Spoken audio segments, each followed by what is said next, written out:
What would you do if you encountered something so shadowy and taboo that it caused you to reevaluate everything you believed about your family? I never imagined I would discover him in the hallway at 200 a.m., my heart pounding so fiercely. I could sense it in my chest, gazing at the light of a laptop screen through the narrow gap in my stepson's bedroom door. The house lay in silence, my husband resting down the hall, blissfully ignorant of the tempest poised to shatter our lives. I ought to have simply turned back, walked away, and acted as if I hadn't noticed a thing. I never anticipated it, but that single lapse in judgment unraveled everything. The evening of transformation began with a subtle hint, a slight stir of motion. I rose to fetch a glass of water, my bare feet whispering against the hardwood floors. The house was eerily silent, a stillness that envelops the night where secrets find solace in the shadows. Then I heard it, a gentle, steady sound emanating from Jake's room. My stepson, at the age of 25, is currently living with us as he works towards saving for his own home. He appeared to be a decent young man. I convinced myself that I was merely looking in on him, wondering if perhaps he was unwell or required assistance. As I glanced through the slightly ajar door, I found myself paralyzed. The glow of the blue light from his laptop illuminated the room. His expression was fierce, and his fingers danced rapidly over the keyboard. Then I came across the video. That's when it dawned on me. It wasn't merely a video. It was a reflection of us, my husband and me. Intimate instances that were meant to remain hours, tapes I was unaware of. My stomach sank. The glass of water I held trembled. For how long had he been observing this? How did he manage to arrive at this point? And most troubling of all, why didn't I let out a scream? I ought to have reached out to my husband, should have stormed in there, and insisted on getting answers. However, I did not. Instead, I merely stood there, paralyzed by an elusive feeling I couldn't quite identify.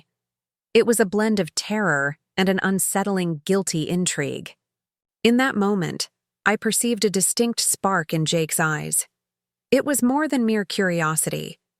It was a deep-seated desire, and it was directed towards me. The clandestine transition. The following days felt like an endless ordeal. I avoided Jake. I hardly engaged in conversation with my husband on each occasion. I closed my eyes and beheld that haunting image. The intensity of Jake's gaze lingered in my thoughts. It left me feeling nauseated. What was it that kept my mind circling back to it? What made me feel all tingly when he passed by me in the hall? Why did my heart skip a beat when he smiled at me at breakfast, as if everything was perfectly fine? And why did a part of me feel somewhat flattered? The allure was one that threatened to dismantle it all. I was aware of it. It was an error. I was aware it would ruin my marriage. Ignake was engaging in a perilous wager that transcended mere curiosity. However, the most troubling aspect was that I found myself beginning to get drawn in as well. I once believed I had everything in my life perfectly mapped out. In those days, I would have described myself as a devoted partner, a grounded individual who made wise decisions. My name is Ella Carter, though now I go by Ella Mitchell since marrying Richard. 7 years ago, at the age of 38, we crossed paths shortly after my divorce, and I approached the prospect of love with great caution. Richard stood apart. He was a finance advisor, composed and unflappable. The woman felt a sense of security.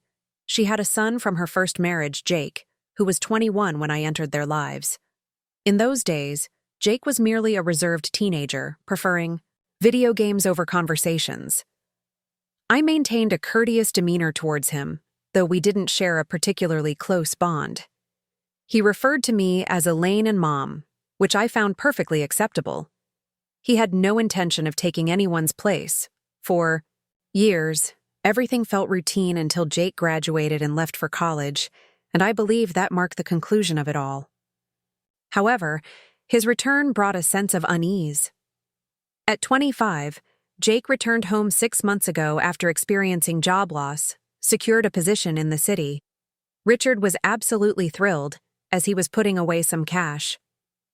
Intelligent child. Kept reassuring myself that it was only a phase, yet Jake had transformed. He was no longer the same boy I once knew. He stood taller now, exuding a quiet confidence that enveloped the entire room. He began exercising in our home gym. I caught fleeting glimpses of him through the doorway, beads of sweat shimmering on his shoulders. I would avert my gaze, feeling a twinge of irritation at myself for paying attention. Then there were the small details, such as how he would hang around when he was damp, and that mischievous grin he'd flash at me when I reprimanded him for leaving.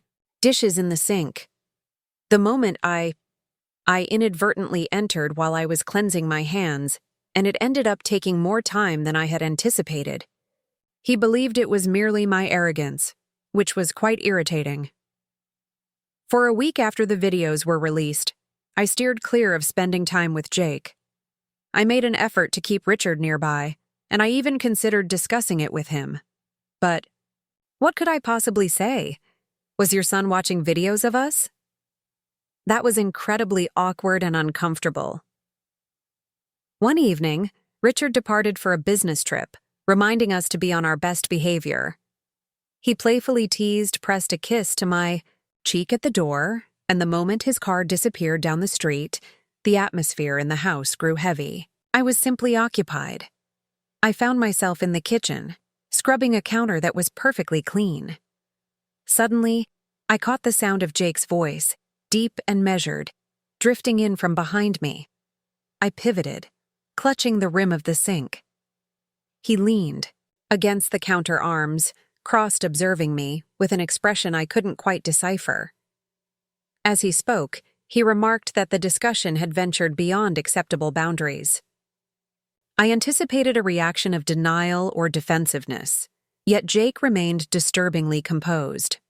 "I know you saw," he remarked, closing the distance between them. My heart pounded with intensity. I likely ought to have simply turned and left.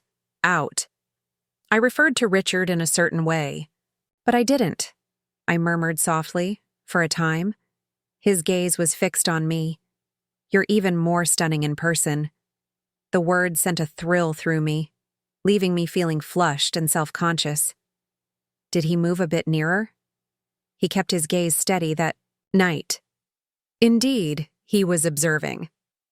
My face flushed with heat because he was correct. The perilous game was about to commence. In the days that followed, Jake made a trip to see his aunt. He glided by me in the hallway, his touch lingering just a fraction too long as he exited his room. The door stood ajar, with the light from his laptop spilling into the room. I noticed him observing me from the other side of the table, and his foot persistently brushed against mine beneath it. I could never detach swiftly enough. The most challenging moment came when I opted for lighter pajamas and left my robe unfastened, allowing him to catch me gazing. The experience was nothing short of intense. We were both challenging one another to take the plunge. I repeatedly reassured myself of my control, yet Jake seemed perpetually 2 steps ahead. On the night when everything changed, a tempest arrived. The entire house was engulfed in darkness due to a power outage. Richard remained motionless. The sound of Jake reached my ears long before his figure came into view. His voice lingered just behind me, and the shadows felt oppressive. His warm breath against my neck intensified the unease. Suddenly the power cut off, and a tempest erupted outside, shaking the windows as if a vengeful spirit were attempting to enter. The darkness had enveloped the room for nearly an hour, with the sole source of light being the sporadic flashes of lightning, casting eerie silhouettes upon the walls. I sensed Jake looming far too near behind me in the dim kitchen, his form pressing against my back. Fear gripped me, and his voice barely reached my ears. The sound reached me through the relentless downpour. I swallowed hard as Hammy's fingers tightened around the edge of the counter. Naturally, it was merely a storm. His soft laugh sent an unsettling shiver down my spine. Deceiver. Then his hands began to shift. Where could I possibly be unhurried? Systematic. This is what I desired.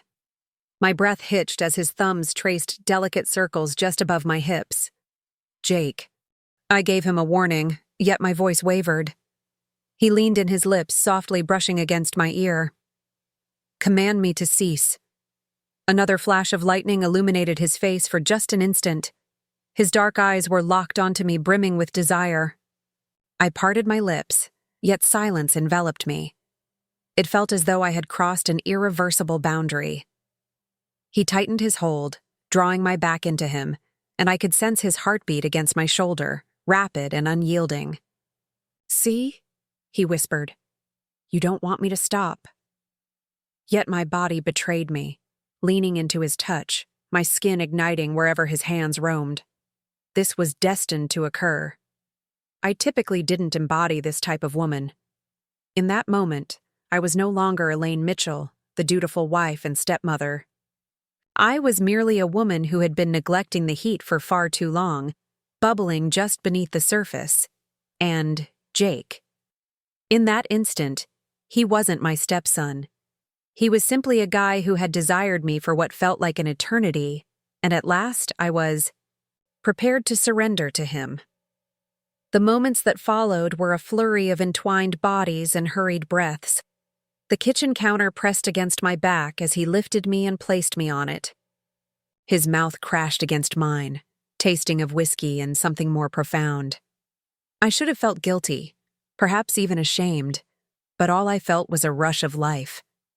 After what felt like an eternity, I found myself free from the burdens of grocery lists, mortgage payments, and the anxiety of Richard's potential tardiness. Jake was not considering anything either. I was experiencing a whirlwind of emotions, and it was both terrifying and exhilarating, yet it felt entirely out of place. Yet I found it impossible to halt the unfolding events that followed. When it came to an end, silence enveloped us. Jake was the first to break away, his breath coming in heavy gasps as he averted his eyes from mine. I tumbled off the counter, my legs unsteady and my attire in disarray.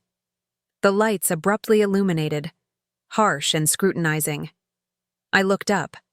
I finally gazed at him, truly gazed at him for the first time since everything unfolded. His expression was completely devoid of emotion. He simply turned and walked out of the kitchen, leaving me there, my lips still tingling. My heart raced, and I found myself repeating, "What have I done?" It was then that the deception began. Richard returned.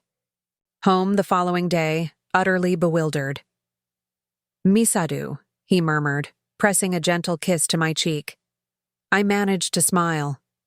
Same here. Jake pretended that everything was fine, laughing with his dad and assisting with the groceries. Evan inquired directly in front of Richard if I wanted coffee. It wasn't going to happen with him all over me. Less than 24 hours before that, I'd messed everything up, so I tried to keep my distance. I told myself it was just a mistake, a one-time thing. But 3 nights later, I woke up to a soft knock on my bedroom door. Richard was snoring next to me. The knock came again. I knew what was happening, and I really didn't want to, but I got up to see who it was. The knocking was so soft, I almost convinced myself I imagined it. But then it came again. 3 quick taps. That rhythm. There's no doubt about it. Richard lay beside me, lost in a deep and steady slumber, his breaths rhythmic and calm. The digital clock on the nightstand illuminated the room with its glaring red numbers, reading 2:18 a.m. I truly ought to have stayed in bed. I really shouldn't have opened that door. However, upon seeing Jake there, in just his wet shorts, his exposed chest illuminated by the soft glow of the hallway nightlight, I found myself unable to resist. "We need to talk," he murmured. My fingers clenched the doorknob with increasing intensity. Not present. Not at this moment. He cast a fleeting look at Richard, who remained in slumber. Then he turned back to me with a slow, knowing smile. "We struck a risky deal and met in the Basement. 10 minutes later, I was wrapped in a robe, clinging to Jake like he was some lame shield, while he leaned against the washing machine with that same annoying confidence. I whispered, "This could happen again," keeping my voice down even. With 2 floors between us and Richard. Jake tilted his head and I knew it was wrong, but it felt right. He pushed off the machine and closed the gap between us in just 2 strides, admitting you haven't. Sighed. I ceased to ponder it.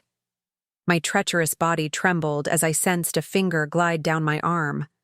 I managed to say, "I'm Mario to your dad," and, "Still, Harry." You were present. His hands encircled my waist, drawing me near in the stillness of the early morning hour. That's when the falsehoods begin to take on a sense of reality. The following minute unfolded in a haze of furtive instances and unrelenting dread. Swift pecks exchanged in the kitchen as Richard enjoyed his shower, Jake's hand gliding up my thigh beneath the table. That moment I nearly got discovered when Richard arrived home ahead of schedule.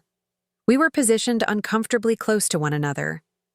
Each encounter left me feeling increasingly captivated, yet simultaneously repulsed by my own reactions. Then one morning, I realized I was weeks late to be exact. I gazed at my reflection in the bathroom mirror, appearing pale and unwell. The pregnancy test from the drugstore lay untouched on the counter, encased in its plastic wrapper, crinkling in my trembling hands. This cannot be real. We exercised caution, primarily. A sudden knock at the door startled me, causing me to jump. It was unexciting, Richard reaching out to Dee. "Very well then. They are perfectly fine." It escaped swiftly. Shoving the test into my pocket, my stomach churned. I bided my time until he departed for work to take the test. Those 3 minutes seemed to stretch on endlessly. When the second pink line appeared, I felt as though I might faint. That afternoon, when the house was empty, I confronted Jake. "We need to talk," I murmured, placing the positive test gently into his hands. He simply exclaimed, "Shut up." Yet, to my astonishment, he was brimming with excitement. "This is perfect," he exclaimed, his eyes gleaming with excitement. "Richard is set to depart, and we can at last bring this to a close." Hiding, I recoiled as if struck. "You honestly believe I would abandon my husband for you?" His expression grew grim. "You already did, each time you allowed me to touch you." The weight of his words struck me deeply. "You have 3 days to tell him," Jake said with a steady voice, "or I will." That evening, I observed Richard as he enjoyed his dinner, completely oblivious to the impending explosion that would shatter his world. If I were to tell him he would trust my words and the child would be raised without a father figure, our families would be shattered if I revealed the truth about Jake and me, would reveal everything. Richard would discover the truth sooner or later. The other option was far more daunting. In the early hours of the morning, a frantic decision led me to pack a suitcase, leave a note, and place my wedding ring on the kitchen counter before stepping out. The sound of my tires crunching over gravel echoed as I merged onto the desolate highway. The streetlights cast fleeting shadows across my windshield. My hands trembled on the steering wheel, with my suitcase haphazardly tossed in the back seat. I had no clear destination, only an overwhelming urge to escape. Jake. Distance from Richard, remote from the existence I ruined. My phone vibrated for the 10th time. I simply overlooked it. Suddenly, Richard's name appeared on the screen. Esther. Mac was in a state of panic. He must have noticed the note. I directed it to voicemail. It pertained to the motor room malfunction. I pulled into a roadside motel just as dawn was breaking. It's the type of spot where the walls are paper thin and a stale odor greets you the moment you walk through the door. As soon as I shut the door, I collapsed onto the rough bed, crying with deep, shuddering breaths that left my ribs aching. I felt like a coward or a monster, and now I was holding something that might not even belong to my husband. Once more my phone vibrated, This time it was a text. Richard. Elaine reached out to me. Whatever this may be, we can work through it together. A sudden surge of guilt washed over me. He believed this was concerning us. He was completely unaware that the treachery ran far deeper than he could have imagined. I turned off my phone. A knock echoed at the door. I must have drifted off, for the next thing I realized was the sound of someone pounding on the door. Elaine opened it, and Jake's voice reached my ears. I leaped to my feet, my heart pounding in my chest. "Hello there," he remarked. The noise intensified, and I realized you were within. I crept quietly to the door, glancing through the crack. Through the fisheye lens, I caught a glimpse of Jake, his appearance disheveled and his eyes wild with Richard standing behind him. My heart plummeted. I swung the door open just in time to prevent them from rousing the entire motel. Jake burst in his face, flushed with fury, and shouted, "What on earth were you thinking just walking out?" Gritched appeared equally bewildered and terrified. "Elaine," Jake said, his voice trembling. "You too." The room began to swirl around him. Jake had mentioned my open Emmy to him. I parted my lips, yet silence prevailed. What can I possibly express? Jake gazed at his father, his tone remarkably serene. "She's expecting, Dad, and it's my responsibility." Richard's complexion drained of color, and I felt as though I had been struck in the stomach. "How long?" he murmured. "Jake Longino."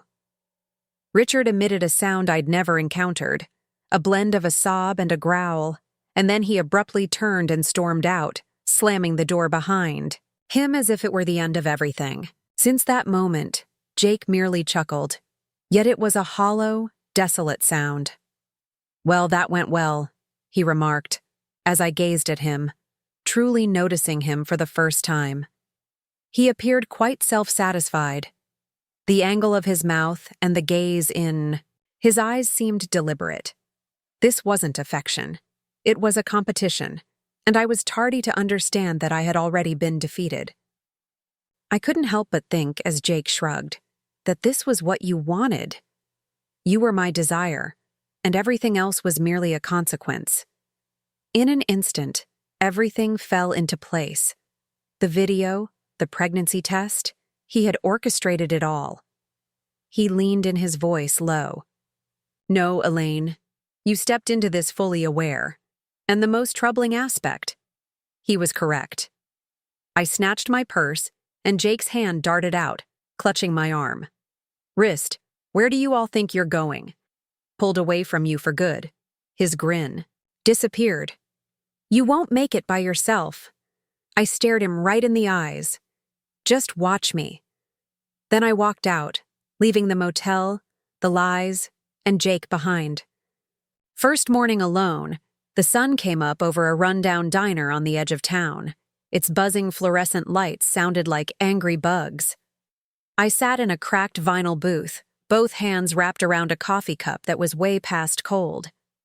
Deetris, a tired-looking woman with a name tag that said Dolores had refill day. She asked me 3 times without checking in, you good Han. Finally, she wiped her hands on her apron. I was about to say something, but then I just broke down and cried. I ended up staring at our hands together. Hers were rough, but mine felt empty, still showing the mark where my wedding ring used to be. I didn't even recognize myself anymore. I realized Dalla was holding my hand tighter than he usually does. Yep, just the first day of trying to figure all this out. Then, 2 weeks later, Richard Ziva's papers showed up. No phone call, no negotiations, just a plain manila envelope. I found myself standing at the entrance of my new apartment, a quaint studio perched above a laundromat that exuded an aroma of detergent intertwined with a hint of regret. I anticipated a flood of anger in the document's genuine spite, but all I received was complete silence. Richard made no effort to contest the house, the cars, or the savings. He simply turned and left a pain deeper than any argument could inflict. At 7 months pregnant, I was discovered by Jake, who had just landed a position at a quaint little bookstore. My belly made it difficult to access the high shelves, yet it left me with an odd aching sensation. Off comfort, the baby kicked a reminder of my missteps more than on a rainy Tuesday. The bell above Theodore chimed, and there he stood dripping on the welcome mat.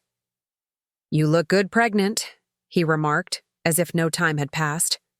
My hands instinctively went to Miss Stack. "Get out." Jake disregarded Miss, meandering through the aisles, leaving footprints of my thoughts everywhere. "Baby, there's no baby where you're concerned," I hissed, lowering my voice to avoid my boss's notice. He leaned in, his breath warm against my ear. "There is, in fact, a legal basis for this. I would like to obtain a DNA test from the hospital where I gave birth." I found myself completely alone.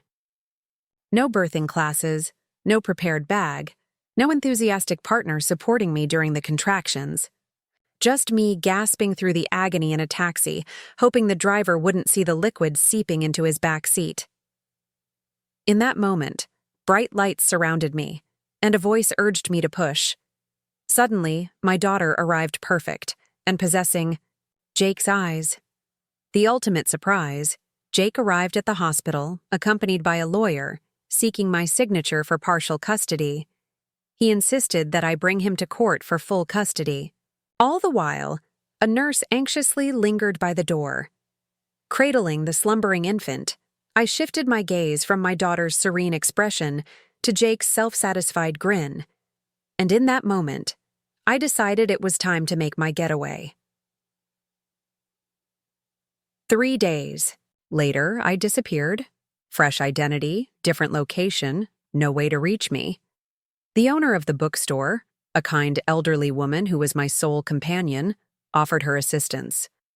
I once had a sister who lived in Oregon. As the bus departed, she discreetly placed some cash in my palm and assured me she would assist in getting me established. I embraced my daughter tightly, murmuring sweet assurances into her delicate, fuzzy hair. No more deceit, no more fleeing, only we remain. The note was brief and delightful. "Richard, I regret to inform you that our daughter carries his smile. She will never know her father because of my choices. Some mistakes are irreparable, yet I am attempting to say farewell." What would you have done in Elaine's position? Could you have confronted the consequences, or would you have simply expressed your feelings on social media? And if this narrative caught you off guard, brace yourself for next week's account of a wife who discovered her husband was involved with another woman.